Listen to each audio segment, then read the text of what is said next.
Fala pessoal, boa tarde, tudo bem com vocês?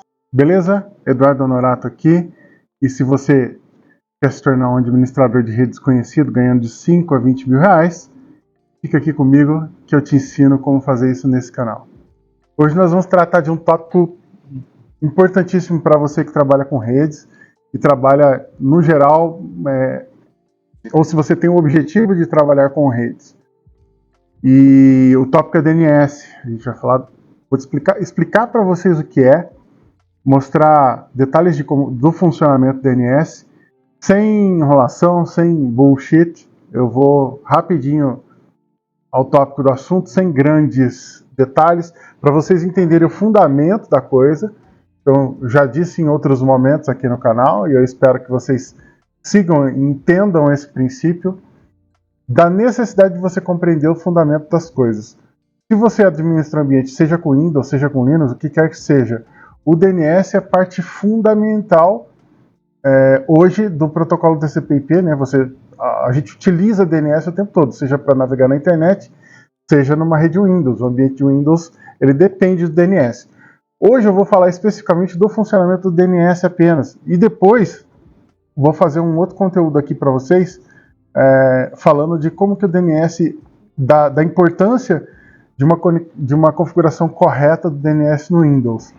A máquina que eu vou utilizar é o Windows Server, para a gente fazer os testes com o DNS e tudo mais, para dar os exemplos de hoje, mas nós não vamos falar especificamente da integração do DNS com o Windows, que começou lá no Windows 2000, quando passou do Windows NT em ambientes de rede para o Windows 2000, né, que a base do Windows NT era o protocolo NetBIOS, e aí ele trocou para DNS, né, que é a resolução de nome.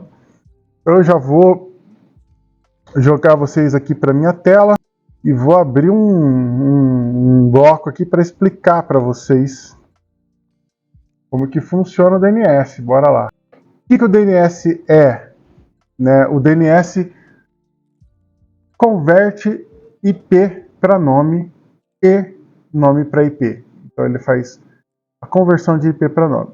Se você tivesse que acessar um site qualquer e tivesse que lembrar qual que é o IP desse site, ia ser bem difícil. Você ter um monte de número de IP, ainda mais agora com o início da implementação do IPv6. Né? A gente tem aí 4 sequências hexadecimais, seria bem difícil você ficar gravando nomes. Então o DNS serve para você converter IPs em nomes, para facilitar a vida. Uma das formas de eu explicar isso fácil para vocês aqui, um comandinho que, se você não conhece, é importante que você conheça também. Bom, aqui então, um comando que vocês conhecem, ou se não conhecem, deveriam conhecer, um comando muito útil para teste. Se eu vier aqui, melhor, eu vou exemplificar. Aqui eu não fico montando a apresentação, porque fica um pouco dinâmico, tá? Então eu prefiro explicar e fazer. Como que ele converte nome em texto, IP em nomes. Então você vem aqui, google.com. Se eu vier aqui e digitar qualquer endereço, www.yahoo.com.br, o Yahoo é um servidor que está debaixo de um IP. Como é que eu faço para saber qual que é o IP do Yahoo? A gente já vai ver alguns comandos, mas uma das formas simples, simplesmente ping www.yahoo.com.br. Ele já converte aqui para mim o nome para IP. Então, meu DNS está funcionando. Ele vai lá ver qual que é. Então, na realidade, por trás desse endereço aqui, está esse IP aqui, que ele resolveu para mim. Então, o DNS serve basicamente para isso. Eu preciso acessar aqui um outro endereço. detran.sp.gov.br. Então, o Detran está lá atrás de outro IP. Qualquer endereço da internet que eu digitar, por trás dele vai ter um IP, e o DNS faz isso, ele facilita a nossa vida. Com a implementação gradual que está acontecendo do IPv6, o DNS ele deixa de ser, ele já era importante, ele já era essencial, e agora ele é absolutamente necessário, porque você ainda consegue memorizar ali o IPv4, né, que são quatro sequências de 8 bits. Então você consegue eventualmente gravar um IP ou outro. O IPv6 é impossível, né? Você ter lá 4 sequências hexadecimais é impossível. Você tem literalmente bilhões e bilhões de possibilidades. Você não vai conseguir armazenar na cabeça nunca um IPv6. Então ele passa a ser absolutamente essencial. Bom, já disse o que é, já disse para que serve. Vou exemplificar para vocês 2 tipos de busca de DNS que ele faz. São as buscas recursivas, que é mais ou menos igual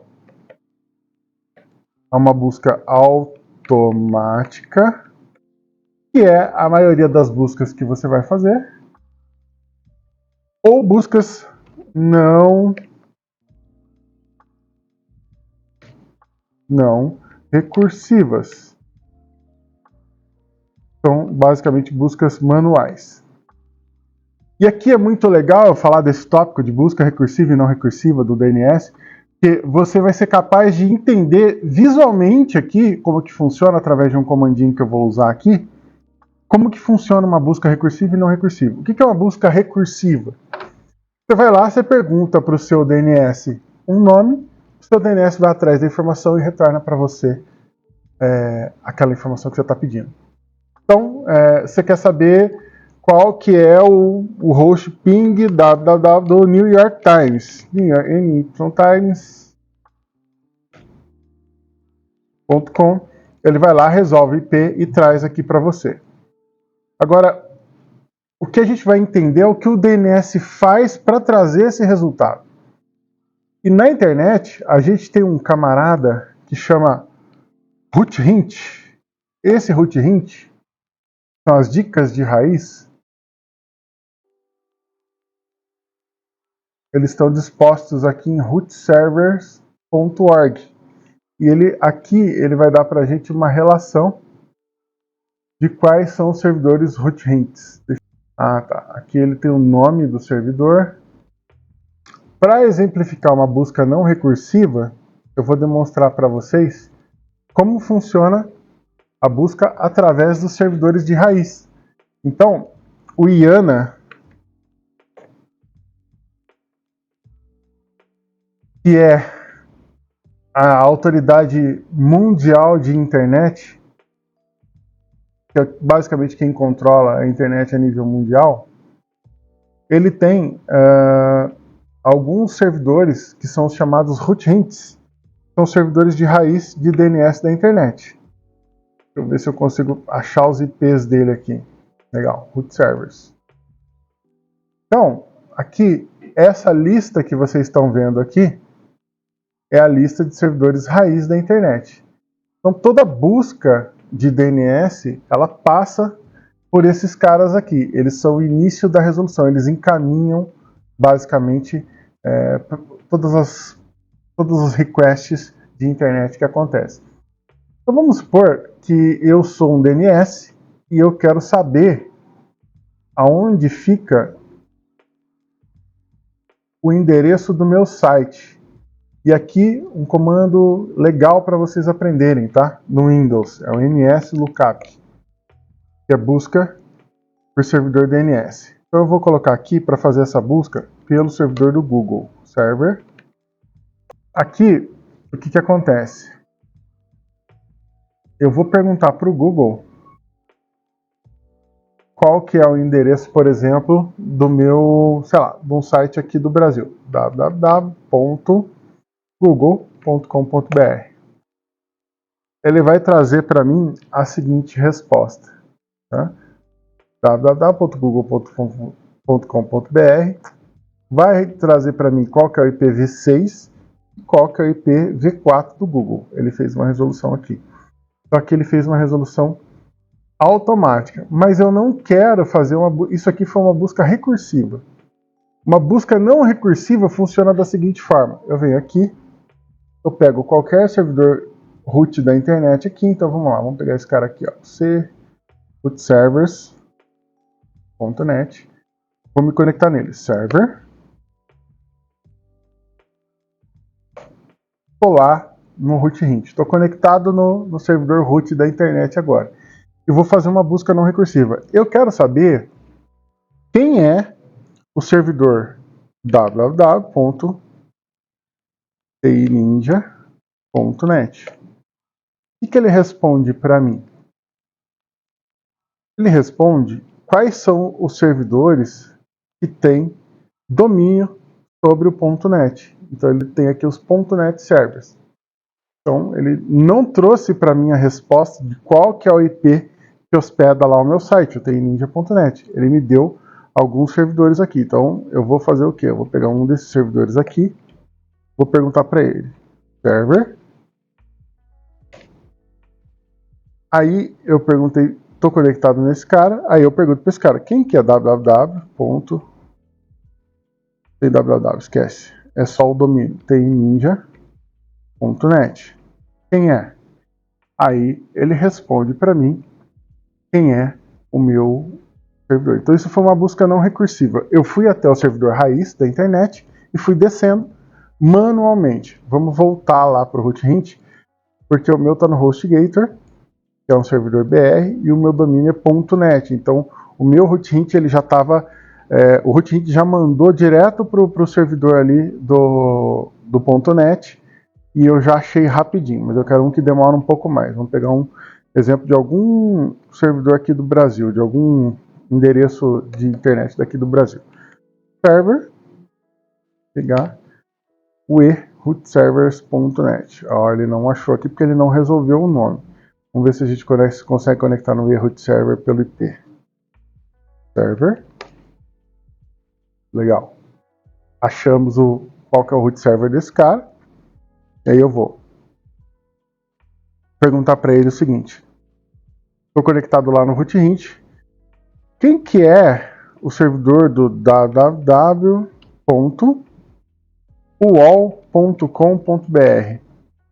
Ele fala, olha, quem cuida da zona.br são os servidores do DNS-BR. Então você pergunta para eles. Então tá, então vamos lá, vamos pegar o servidor A aqui do DNS.br. Basicamente isso aqui é um cluster de servidores, são vários servidores agindo como um. Eles alternam a resolução de nomes entre si. Então eu estou conectando agora no servidor raiz da internet aqui do Brasil, no servidor A. Aí estou conectado nele. Aí eu pergunto para ele, quem que é www.uol.com.br. Aí ele responde que é esse cara aqui, que é o Elliot.uol, que é o dono da zona de DNS. Eu vou lá no Elliot, eu pego esse cara aqui, copio o IP dele, conecto nele, server www.uol. Aí eu tô lá no Elliot. Elliot, quem que é www.uol.com.br? E aí ele trouxe a resposta para mim, que é o endereço aqui, ó, 200.221.11.98. Então, essa foi uma busca não recursiva. Eu fui lá no servidor raiz e fiz a busca de cima para baixo. É assim que funciona a hierarquia de DNS na internet. Isso aqui é legal para você entender. Quando você vai resolver um problema de DNS, tem uma coisa legal para você saber. O que o DNS, qual que é a sequência de buscas que faz? Vou deixar essa janelinha aberta aqui, porque já a gente vai utilizar ela. O DNS, ele faz uso de um negócio que é o seguinte. Como que funciona uma busca DNS? Quando o seu computador, né, você está conectado aí numa máquina Windows, e essa máquina Windows ela não sabe qual é o host. Qual que é a sequência que ela faz para buscar uma resolução de nomes? Primeiro, a máquina pergunta, esse IP sou eu mesmo? Exemplifico aqui. O meu computador aqui, o nome dele é Ninja P15. Então, se eu vier aqui no prompt e digitar um ping Ninja P15, ele vai fazer uma busca de DNS. Ele já achou aqui o meu IPv6. Eu quero que ele me responda com o meu IPv4, -4. Esse é o meu IPv4. Ah, ele está dando esse IP aqui porque eu estou conectado aqui no Radmin VPN. Deixa eu sair do Radmin aqui para vocês entenderem o que eu estou falando. Pronto. Continuo achando o IP do Radmin. Vou dar um IP config aqui. Ó, ele teria que trazer esse IP aqui para mim, que é o meu IP da rede local aqui. Então vamos lá, IP config, comandinho para vocês aprenderem, flush DNS, /flush DNS, que é para apagar todas as consultas de DNS que estão em cache. Eu escrevi errado, por isso que deu erro. IP config /flush DNS. O que ele faz? Ele libera o cache do DNS. Então agora, na hora que eu der um ping ninja p15-4, ele continua respondendo com o raio do IP.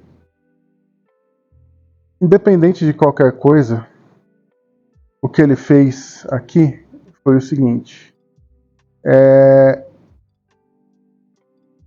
Ele fez a primeira verificação e identificou que eu sou o Ninja P15. Bom, qual que é a sequência que o DNS faz para procurar por IP?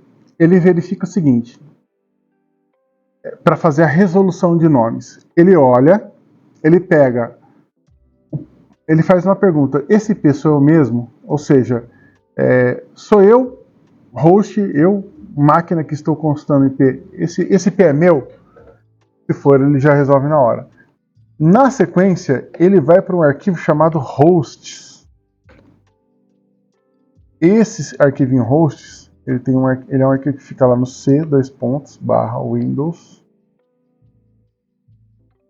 /System32, /Drivers, /etc, /hosts. Esse arquivinho hosts, ele não tem extensão. Então eu vou abrir o hosts do meu Windows aqui para vocês verem. Vou botar o executável aqui. Eu vou executar, vou fazer melhor. Eu vou executar vou abrir o Notepad aqui como administrador. Preciso abrir ele como administrador porque eu vou abrir o arquivo no modo de edição. Então eu vou vir aqui, vou lá no C, /Windows, /System32, /Drivers, /etc, /host. E aqui, o que ele faz? Ele vai me abrir o que existe de resolução de nomes aqui. Ali eu tenho um host criado. Se eu vier aqui e disser para ele que o IP, vou dar um exemplo, né? Eu quero abrir o site do UOL. Então eu vou dizer que o P200.200.200.1, aliás, deixa eu ver se esse IP existe de verdade na internet. Ping 200.200.200.1. Não, esse IP não existe. Então, eu vou dizer que esse cara aqui é o www.uol.com.br. A gente sabe que não é, tá? Então eu sei que o 200.200.200 não é o UOL. Eu vou salvar ele aqui. O que eu estou fazendo? Eu estou forçando a minha máquina, na hora dela fazer a conversão, ao invés dela consultar no DNS, como o hosts na sequência vem antes da consulta que ele faz, ele não vai mais perguntar para o DNS quem é o UOL. Ele vai direto no meu hosts e vai tentar acessar o UOL pelo IP que eu salvei lá. Então, o que eu posso fazer aqui? Eu posso vir aqui, ó, eu vou abrir o navegador e vou digitar www.uol.com.br. Na hora que eu digitar isso aqui, o que vai acontecer? Não vai mais abrir o site do UOL. Por quê? Porque ele está tentando achar o site do UOL no que eu acabei de colocar lá no host. Está errado. Que é o 200.200.201, ele vai dar erro. Ele vai tentar abrir aqui, vai dar erro. Aí o que eu vou fazer? Eu vou lá no hosts de novo. Vou apagar a entrada que eu coloquei aqui. Salvo. E agora, talvez eu tenha que dar um refresh aqui. Mas, vamos ver. www.uol.com.br. Ele estava com a resolução incorreta. Provavelmente eu vou ter que fechar e abrir o navegador de novo. www.uol.com.br. e agora ele respondeu com o site correto do UOL. Por quê? Da primeira vez, ele tentou acessar o UOL através do endereço que eu havia colocado lá. Então, continuando, na nossa sequência, né, ele pergunta, primeiro, esse IP, ele vai resolver nome, o Windows vai resolver nome. Esse IP sou eu mesmo? Não, então vamos para o próximo, vamos para o host. Aí ele vai lá e vai para o host. Aí a terceira opção dele é consultar o servidor DNS atribuído. Tá? Esse servidor DNS, ele tem lá, ele geralmente vai fazer uma busca, como a gente viu, uma busca recursiva, uma busca automatizada. Então ele já vai lá e já vai fazer todo o trâmite de resolução dele. Geralmente, o servidor DNS, quando ele está dentro da sua rede, ele faz uma pergunta, quando ele está dentro da sua rede, ele resolve internamente, né, no caso dos servidores Windows, Linux e tal. E quando é um host que está fora da tua rede, um host que está na internet, ele faz a pergunta geralmente para o teu provedor, que é uma busca também recursiva. Ele vai lá, pergunta para o provedor, ó, qual que é esse host aqui, qual que é a IP dele, e devolve para você a resposta rapidamente. E por último, né, aí se você, no caso do Windows, se ele não acha o nome, ele tenta por nome NetBIOS, que é lá o protocolo antigo que era usado antigamente no Windows para resolução de nomes e tal, e aí ele tenta por NetBIOS, mas ele tenta como a última opção. Então essa é a sequência. Então aqui vocês viram a importância do arquivo host. Se eu vier aqui nesse arquivo host da sua máquina e trocar o endereço lá do seu banco por IP do servidor que está na minha casa, você vai acessar o servidor da minha casa achando que você está acessando o banco. Existe um tipo de golpe que é isso, que eles fazem existem vírus que alteram esse arquivo hosts aí. E essa é a real importância do servidor DNS. Tudo que você for utilizar na internet, ou geralmente na internet para resolução de problemas, para resolução de nomes na internet, vão estar atrelados ao DNS, a resolução de nomes utilizando o sistema de DNS. Por isso que é a importância de ter uma infraestrutura e uma segurança do seu DNS aí. Beleza? Eu espero que tenha ficado claro para vocês para que serve, o que significa. E se você gostou do conteúdo, segue aí o canal, dá um joinha, dá um like, espalha para os teus amigos, compartilha. Vai lá na bio, segue em todas as redes sociais, Instagram, mas não deixa de dar o like não para ajudar a gente aí, beleza? Um abraço, fiquem com Deus. Até logo.